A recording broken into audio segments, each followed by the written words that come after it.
ये जो धोखे मिले हैं इन्होंने ही जिंदगी सवारी है। पहले हम सीख रहे थे, अब हमारी तैयारी है।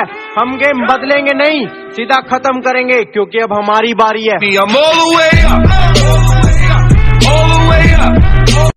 खुश रहा तू हरदम,